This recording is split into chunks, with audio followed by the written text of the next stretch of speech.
And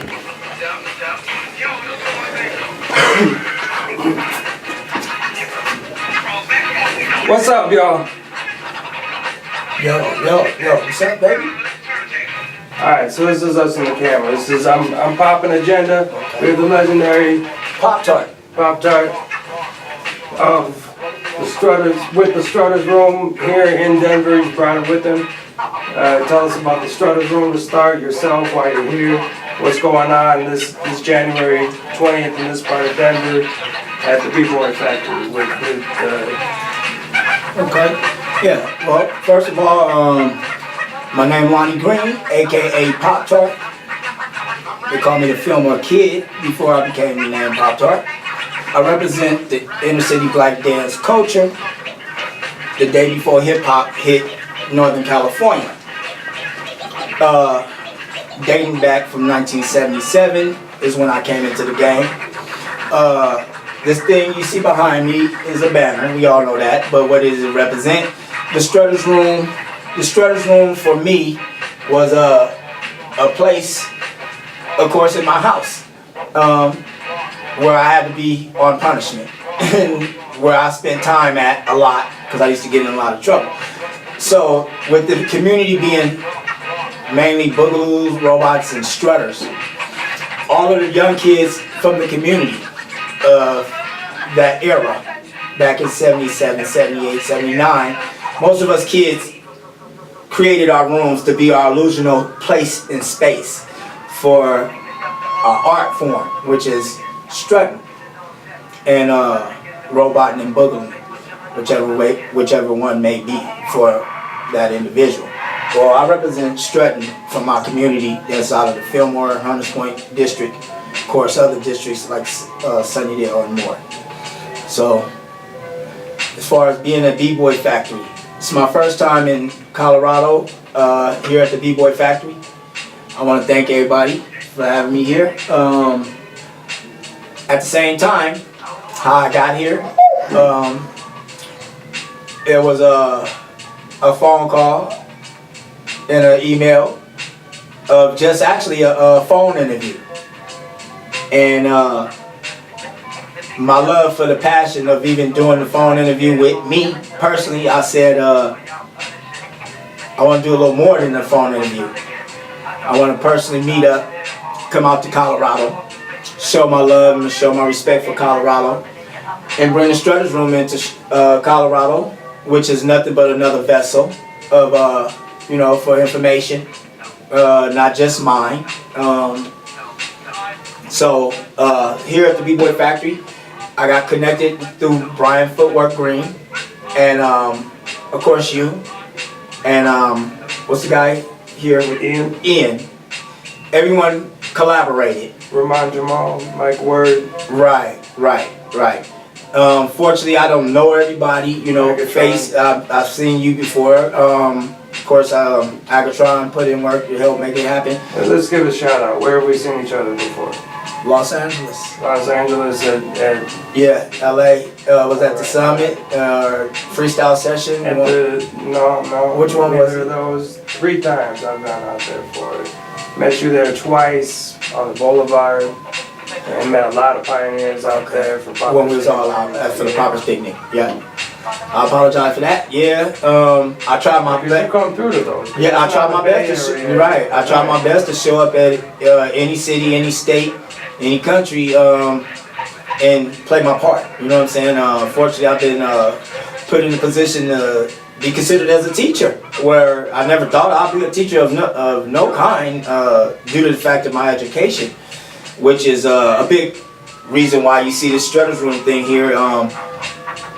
On the educational side of it, the Strutters room was that door opener once I moved from Hunters Point area, which was 99% black. On that hill, it was a lot of Black Power, Black Panther events, situations. Me being a child, from that, of course, you follow your leaders, And this is before even thinking East Coast, West Coast, and that type of stuff. So we talking just straight, Black Power movement, and I had that in me. So I used to look at people like Malcolm X.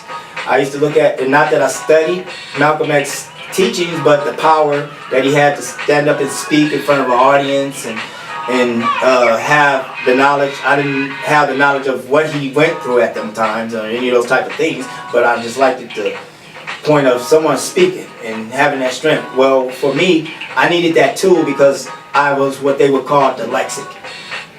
And my comprehension in reading, writing, spelling was not up to par, and to this day still is not all there. It's actually like hey, it's medical, man. Don't take it personal. Some of this is medical, right. And I'm one of them too. So we're side referencing. Some people make see me and make, I'm moving a lot.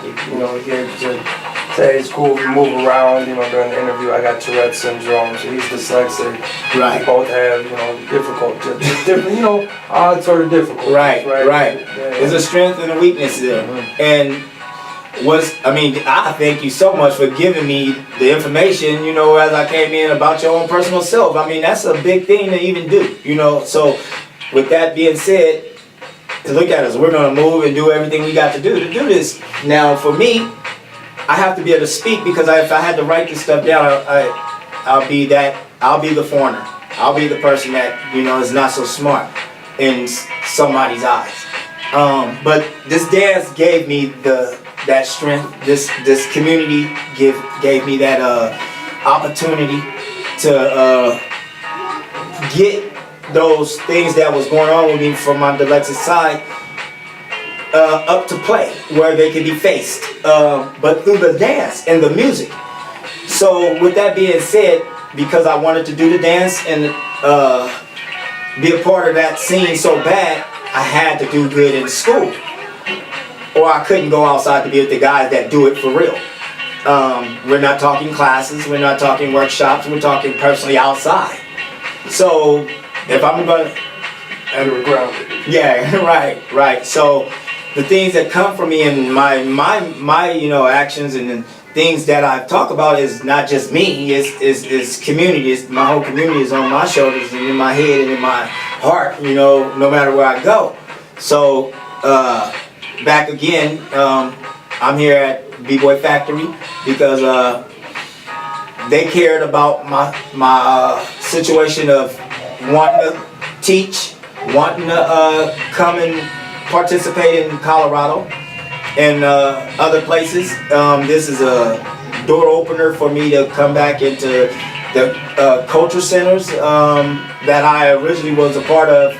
In the 90s, I was a teacher at Wanjun Bay African American Culture Center in the Fillmoe district, and I was doing a lot of tours and music videos both at the same time, so I didn't know what I was really destined to be or anything. I was just using the opportunity to dance and keep on pushing to get the word out about what was not hip-hop. That's a tough one right there, right? I was spending a lot of time in hip-hop talking and sharing about the things that was not included in hip-hop, for say, whether it's lessons, teachings, or the teachers yourselves, but without prejudices. Some discomforts, yes, but without prejudices. And what I mean by that is to say I hate hip-hop or something like that because I come from the funk. No, I'm here to bridge the gap because a lot of things are being asked from OGs. A lot of things are being asked from, some of the students of some of those OGs.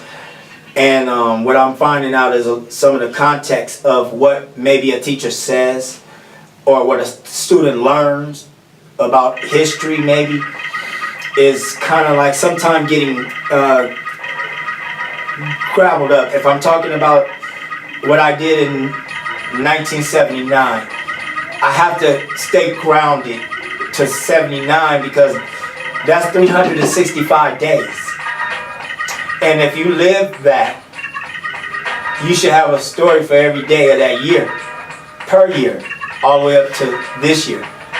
And that's a lot to talk about on a camera or for an interview or anything like that. Get to the fact, well, I believe with me, everything matters. Your family,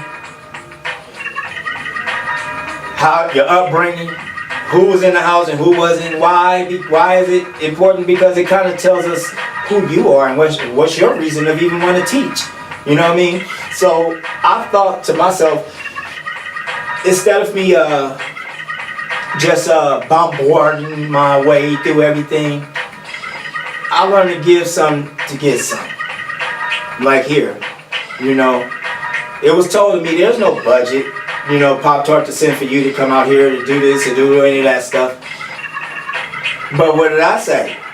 I didn't say anything about a budget. I said, let's talk. You said January. You said you're not serious, and then you said yeah. I said okay, I'm going through. Right, and that's So me saying a month and a half ago. right. So with that being said, things like that is what keeps me alive. Keeps me saying, okay, well, PopTart, you know, this guy's like, this man here, Poppin Agenda, that's willing to go get a camera. Not for just himself,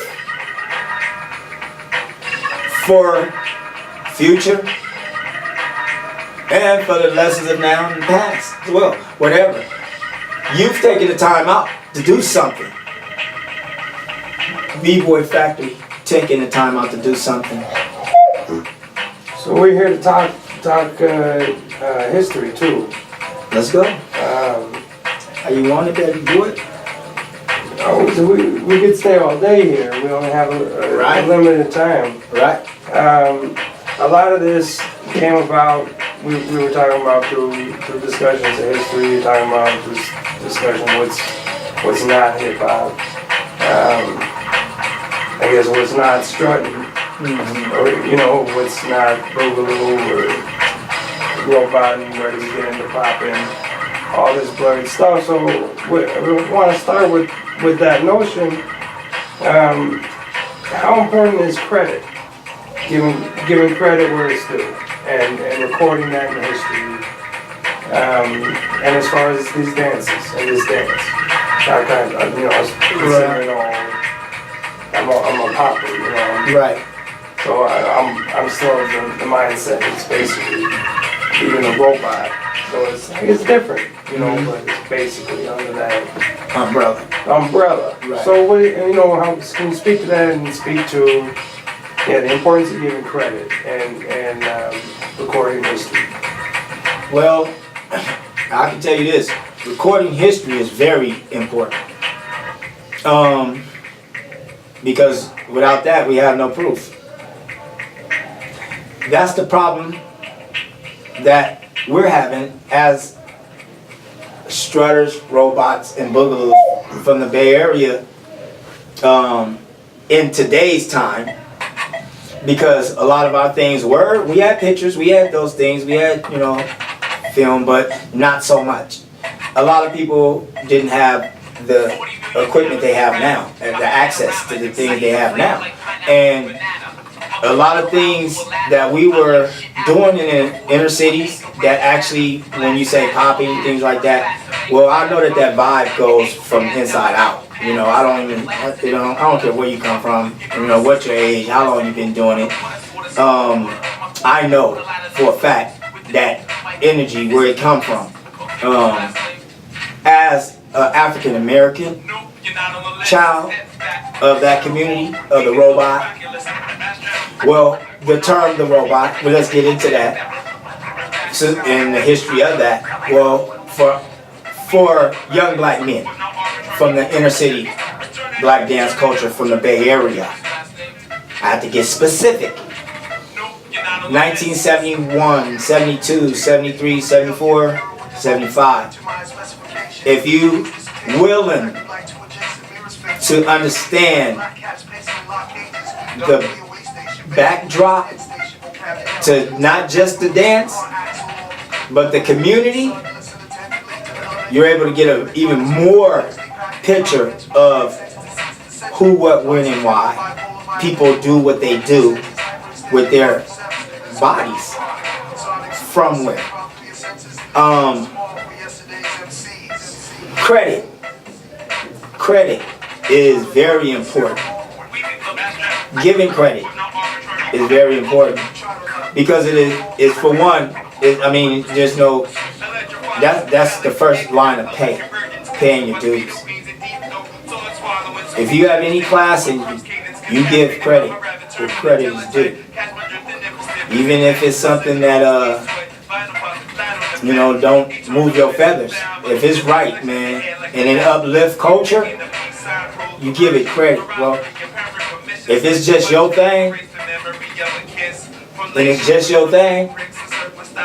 then a lot of people support you, man. Keep it up. You know what I mean? But more so, you give credit to things and people that's willing, the dances that's coming out. I mean, even with the popping. Popping is not the same as it started. I seen popping when it became a force in the history of this entertainment world. So I say all that to say that history, credit is all important. Documentation, so you don't have to repeat yourself over and over. That's why records are here. So people don't have to sing the same song over. They can play it over and over, and you still can get that same feeling. I don't know about everybody, but it's there. So recording is very important. I'm glad to be doing this today, and that's why I'm recording in the way I am, because I know that 10 years from now, this either someone's going to keep this going, or either I'll open the door to say, okay, well, this ain't just personally me. No, this is my community and your community. It's another vessel. Why doesn't it say locking? Well, that's not my number one vessel for me to help. Why? Because I don't master that vessel.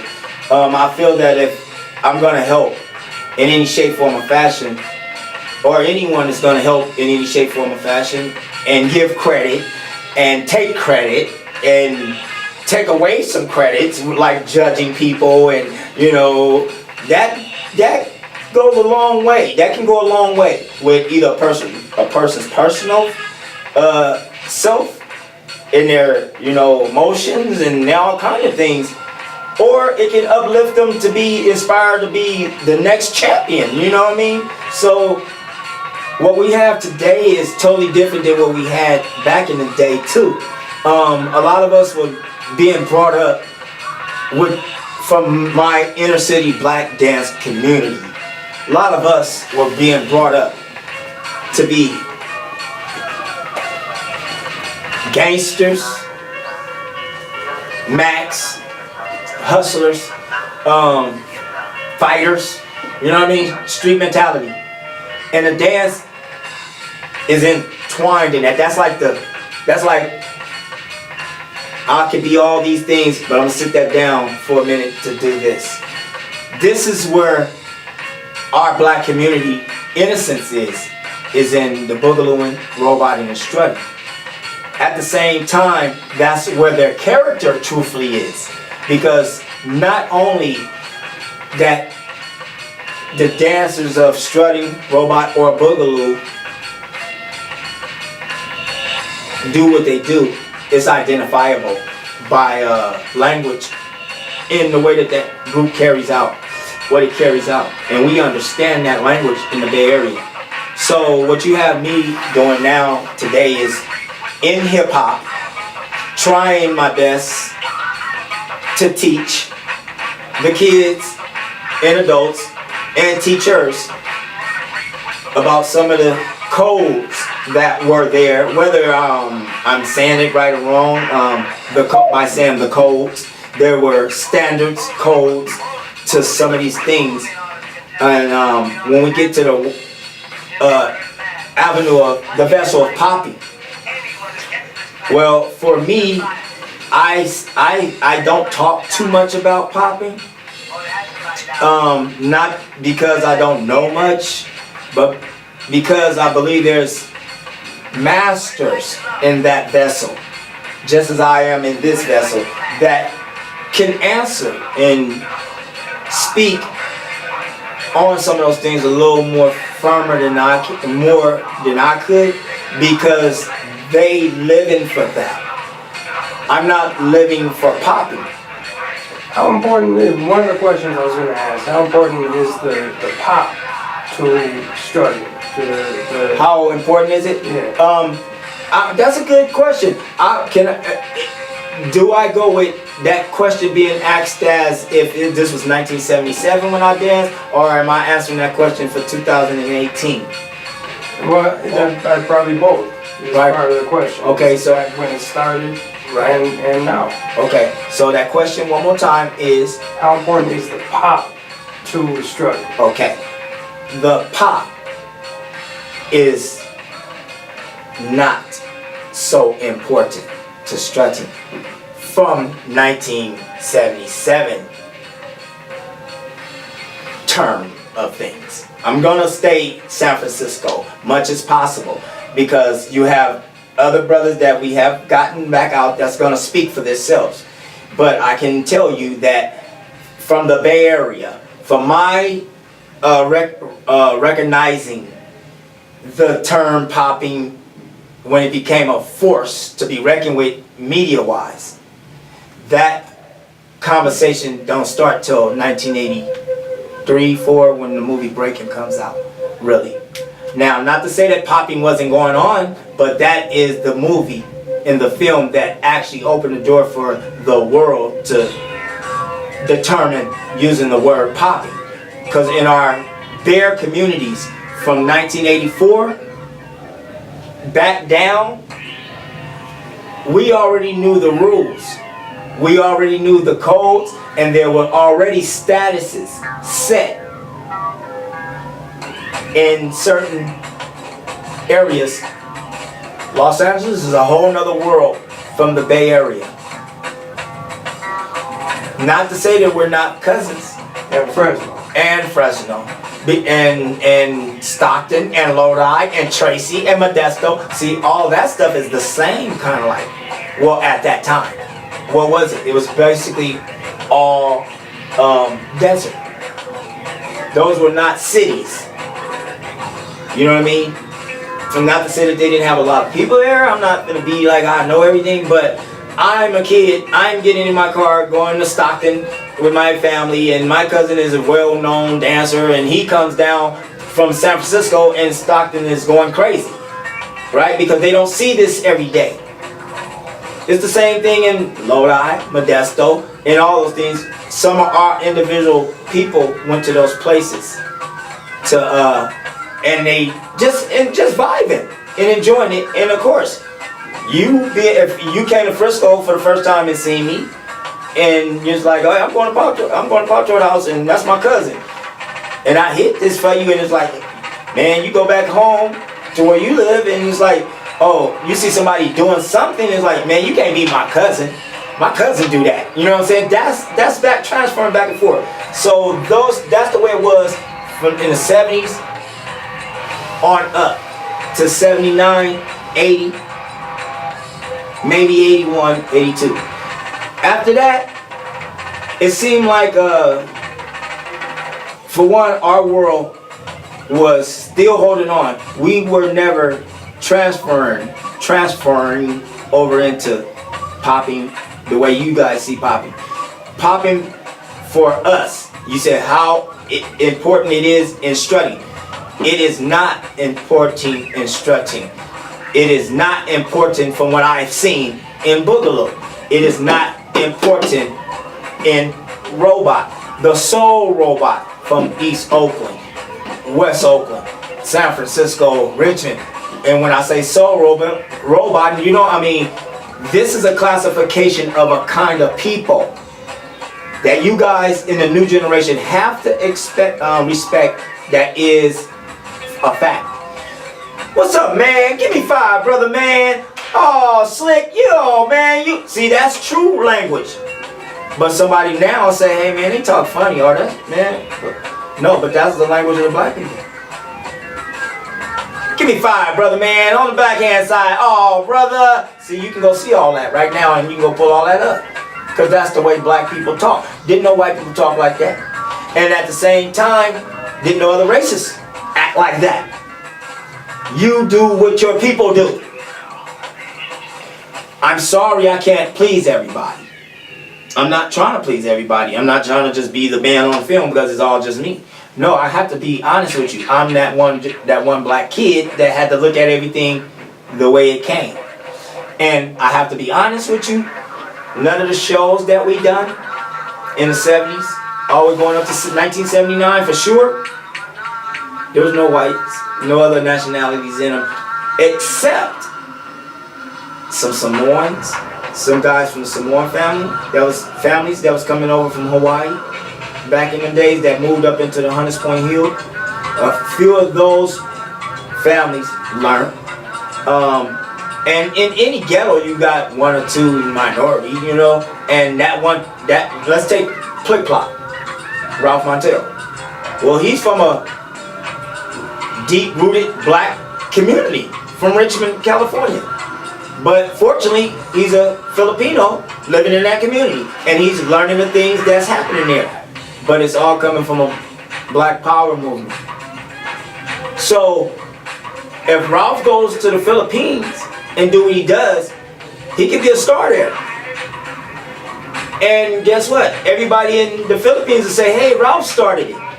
If Ralph don't ever stop and say, no, I learned this from Richmond, from the black dudes that I grew up around, or that does it outside in front of my house. So let's take that he's not black. Well, what is he?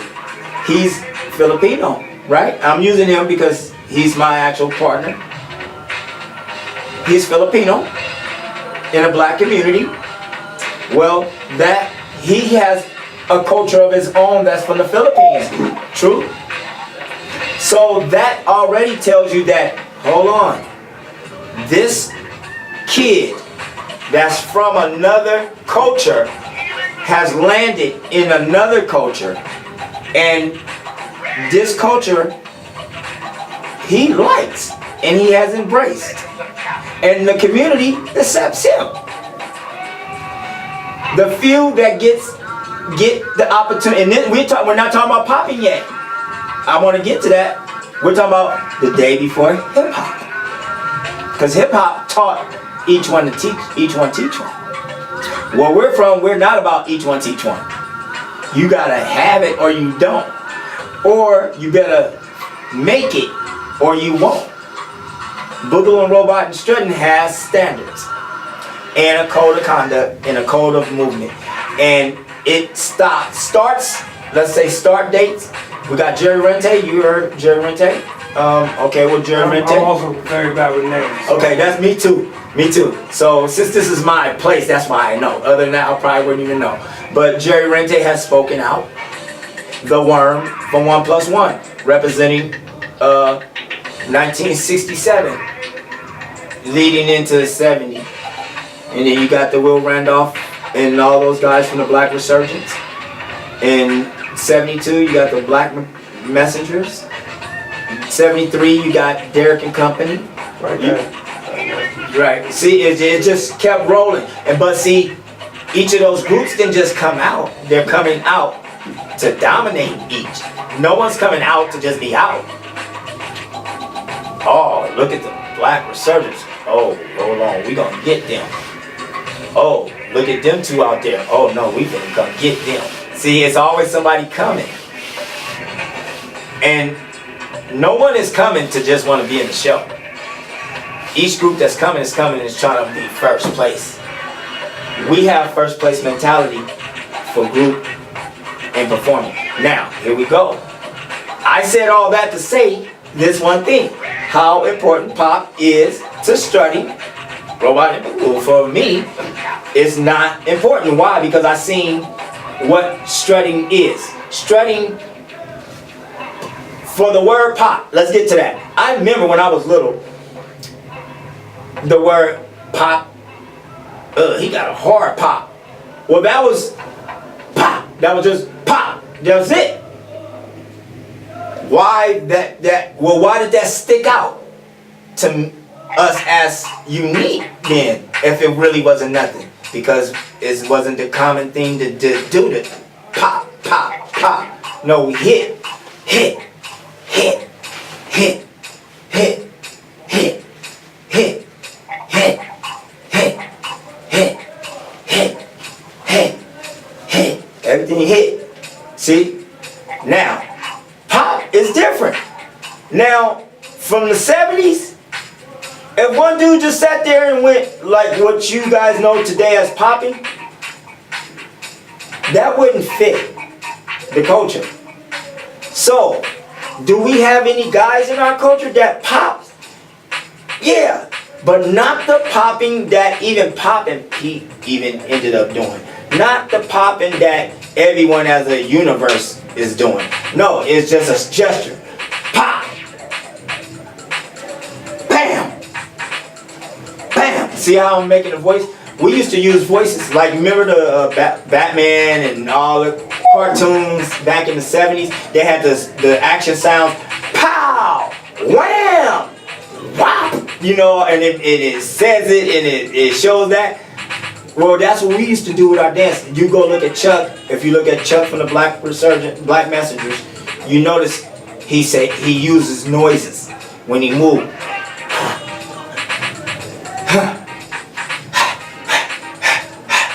We have a breathing technique that goes to some of this that defines the actions. Well, to just pop, I don't even know how to really emulate just the pop. We didn't have time to just pop. From 79 back. Not with the way, not the way that we get down. Thank you. Not the way we get down.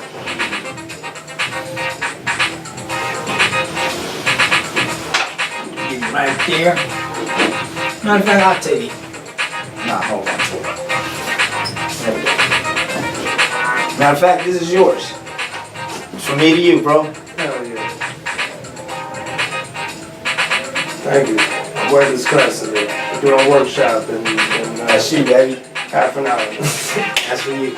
So, yeah, let me stand up. You can move around. Yeah, it got me.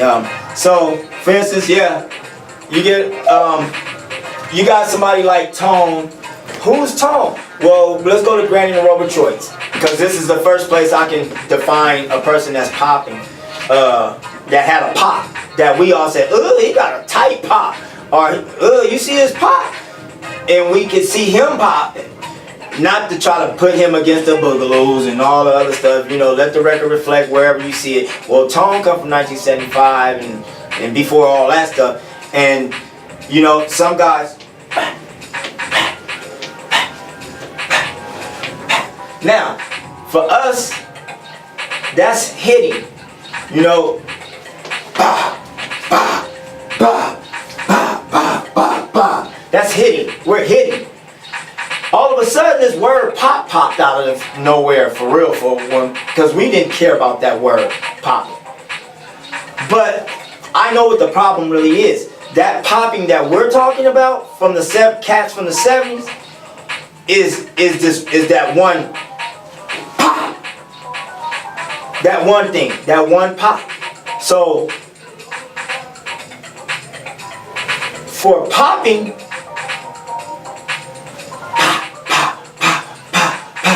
It makes sense. Well, how important is that to strutting? It's not important because we don't need it. We don't use it. Now, it might be cool, and that, I'm talking about as a unit, as a group, as a standing in line as a group. We don't need popping at all. So it's not important and it's not needed in our thing.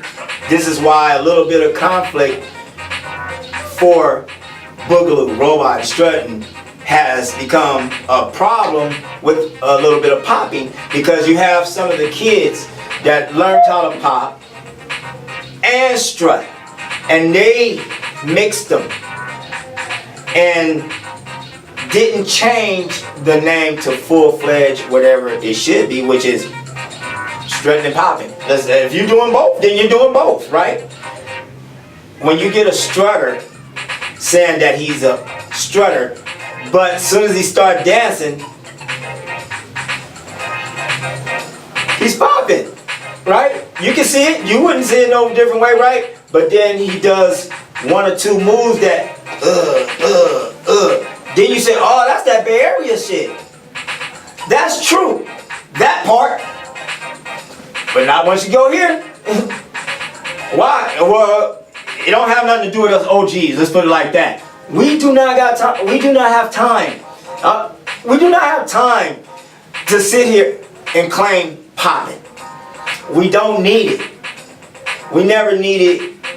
It wasn't there at first. It was new.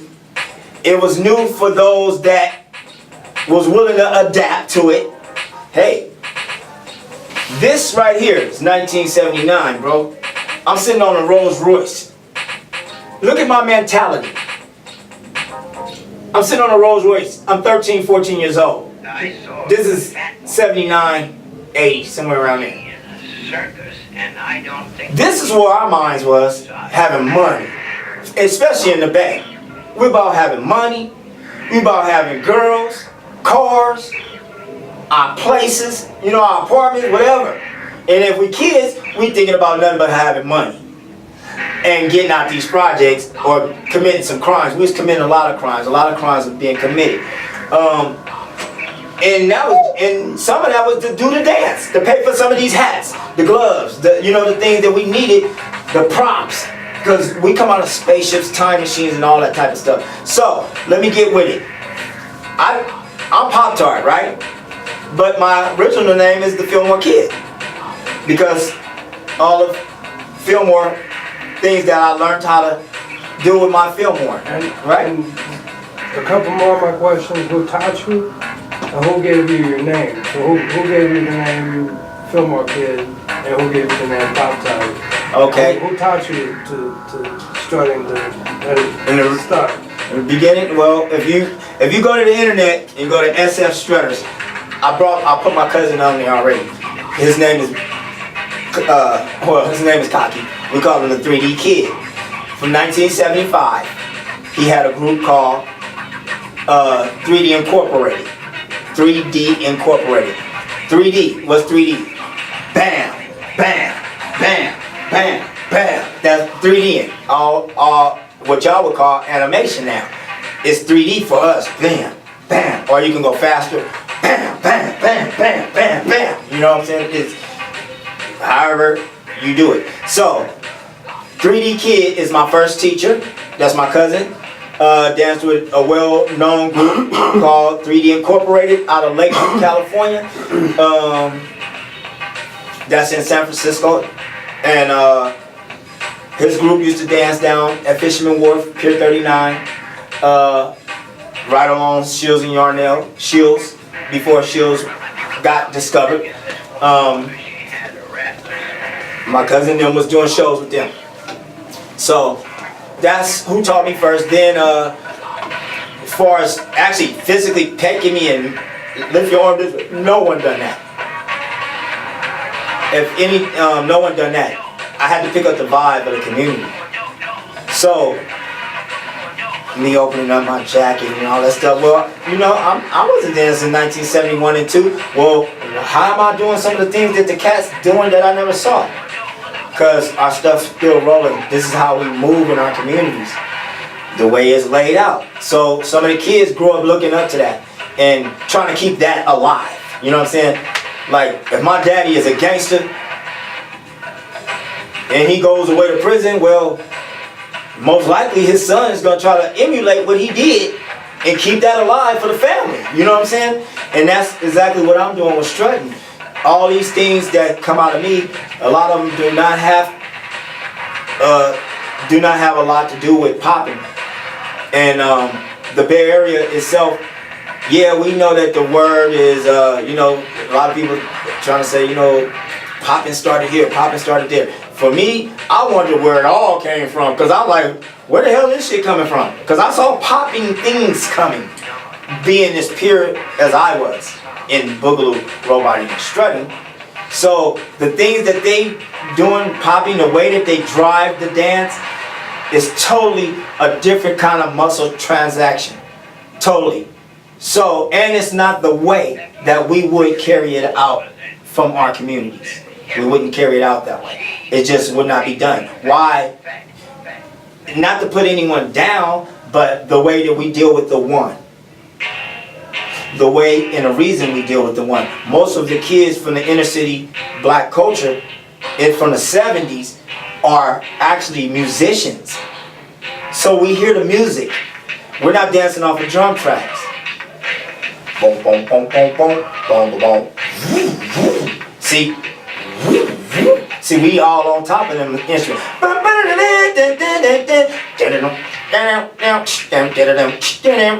See, we sink it into that funk. We on the funk. That's all instruments. We hear all that because most of us can play that stuff. And if we can't, we understand that this is a code of conduct anyway, being who we are from where we at, because of the OGs that we come from up under. They're not. They're serious. They're serious. And none of them. I come from. Here go my lineup. I'm finna give you the lineup, okay? Okay, we're gonna go with 1975, Granny and the Rubber Troys. We're gonna go with after Granny and the Rubber Troys. We're gonna go with 3D Incorporated and Bam Bam and Company. With Live Incorporated, Diabolical Soldiers, Monty and the Mechanical Midgets, Electroids, Electricians. All these group names I'm saying are A-list groups. Now, that's only about 7. I said all these names. I just said about 7 names. Demons of the Mind, The Magicians, Humanoids, Baby Funk and the Funkanauts. I can keep going. You listening to these names? These are cosmic names. Hold on. The Black Resurgence, Black Messengers, Black and everything black. You noticing it, right? Why is these names that? Black, black, black this, black this. That was all part of the black struggle. And these groups were we're participating. We're dancing with our culture and our drive. I'm Black and I'm Proud was not made just to be a record. It was made for some people. We know that. So we're celebrating them records. And that's another thing, the records. We don't just dance off of some of these records. We celebrate the record by creating the funk to fit them to a T, to the point where if you didn't know me, you would think that the song that our group is dancing off, we made it. That's your job, to take a record and make it your own. That's a part of some of the funk and the things we were doing. Whereas it's totally different than the energy and the drive for Bboy or locking. I mean, this same thing, you know, power. Everybody wants power, excitement. But these dances have elements and places that they belong, totally. And should these dances evolve? That's where I'm at with some of this stuff. Some stuff, I know the world evolves. Well, I have to be honest. I'm 50 now, so that means I've seen a few things return. I've seen a couple things that I thought was going to be gone forever come back. So I learned that time repeats itself. So this is what I did. I stopped jumping and chasing time, because I could have went cross colors. I could have went, you know, like jump, jump, jump, and we could have been wearing cross colors. I stopped right there.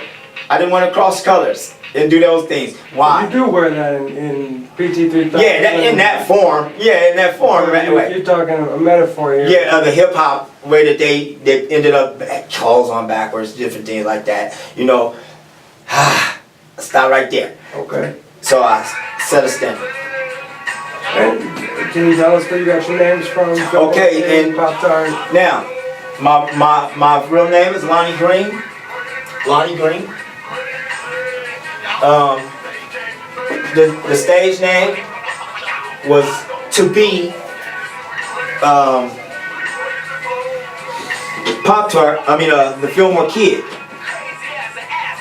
And that was so I can represent my community. Well, whose name was that? That name used to belong to a guy by the name of KY from Fillmoe. That's originally from New York. That was a major force in Fillmoe district. Gangster, hard, down. You know what I'm saying? One of my boys, man. So, with that being said, I liked it, that name. The Fillmoe Kid. No one could dare touch that name because that name went with a guy that really was putting in work. Well, he loved strutting. KY loved strutting so much, and he loved me as a kid. And one day I asked him, can I use his name? Can I take the Fillmoe Kid as a name? Because I was about to dance with Granny and the Robot Choice, and I needed a name. Because in Granny and the Robot Choice group, everyone has a name, a stage name. You know, whether it's Mr. Robot or it's Mr. Lean or, you know, Mr. Elastic or, you know, whatever name that your style fitted, that was your group name. So the Fillmoe Kid was becoming mine because I fell in love with the Fillmoe and what I seen from the Fillmoe, right? And the people that was doing it had big names, they had a lot of clout, you know what I mean? So I want to be like that. Come on, I'm 11 years old, I want clout too. You know what I'm saying? I want to be able to go outside and a girl be like, oh, I like you, and all that. I just moved into this community from a whole other black power perspective. And when I got over here, it's all this, lights, cameras, and talent, and, you know, showcases. Well, that woke me up, and that's how I ended up progressing in school for my dyslexia situation because of the dance and the routines. It started having my mind, for some reason, open up, and it's take things different. So I excelled. I ended up graduating from junior high, elementary, and high school behind Struttin. And I know it for a fact, because without Struttin, I couldn't understand anything. So I share it because of that reason. But the name PopTart, the Fillmoe Kid, that came from a guy by the name of KY from the Fillmoe district. If you ever take out the time to ask questions around Fillmoe and say, man, who's this dude named KY? And they used to call him the Fillmoe Kid. And that's what PopTart said he got his name from. They're going to tell you. You know what I'm saying? Real cat, you can, that's that. You know what I'm saying? So, my name was given to me by a real Fillmoe cat that was down as hell, let's put it like that. Slim, cool, handsome dude, you know what I'm saying? And girls loved him, you know what I'm saying? But he was loved just one woman, you know what I'm saying? And he was in love with one of our homegirls, and he loved her to death. And he would tear up a party just to make sure if they didn't play the record for, he could dance with this one girl. So the Fillmoe Kid, I loved him. That's KY. He gave me the name, and this is me representing. He was one of the representatives and leaders of the Feline Gang, Space Ace Gangsters, all that stuff in Fillmoe for the red light, and you know, red light bandits. That's some others, you know, adventures. But right here we had a dress code wearing felines, Yves Saint Laurent belt, Calvin Klein's, you know, have our afros.